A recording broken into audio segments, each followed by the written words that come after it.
had the Hagan Walker.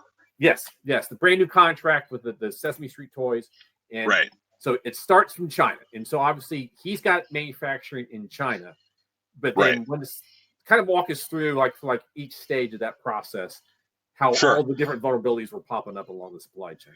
So Hagan Walker is a bright kid who graduated from Mississippi State University, stays in his hometown of Starkville, or rather his college town of Starkville, Mississippi. Mhm. He's got this startup. He's making these little novelty light up plastic cubes. Like you drop them in a cocktail and they light up. The bartender can look down the bar and quickly figure out who needs a refill because the light went out. And then somebody writes to him and they say, our child has autism.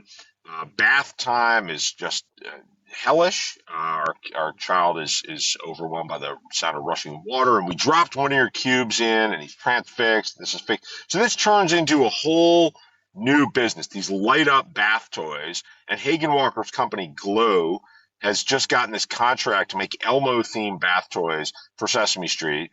The holiday season of 2021 is going to be their first delivery. First time they're going to produce enough to fill up a full 40-foot shipping container. They're making them in Ningbo, China.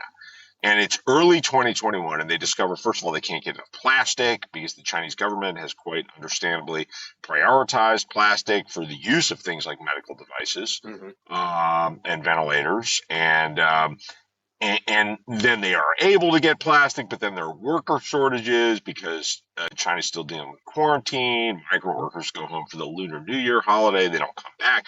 Well, eventually they get all this stuff made, and then it's time to get these cubes, these Elmo bath toys on a ship. And Hagan Walker's used to paying the equivalent of $2,500 to move a container of stuff from Ningbo, China. It's an East Coast city in China, to West Coast port like LA or Long Beach, and then by truck onto his warehouse in Mississippi. And he goes on Freightos, which is sort of like Expedia for businesses that are booking a shipping container. And he sees that prices are now 10 times as much. Wow. 20, 25,000. And he's calling around frantically. I mean, this is Sesame Street. This is the biggest order in the history of his startup company. And brokers are saying, there's nothing even at these prices, we can't get a confirmation. You're making the booking, and then they call you back and they say, actually, there's no space.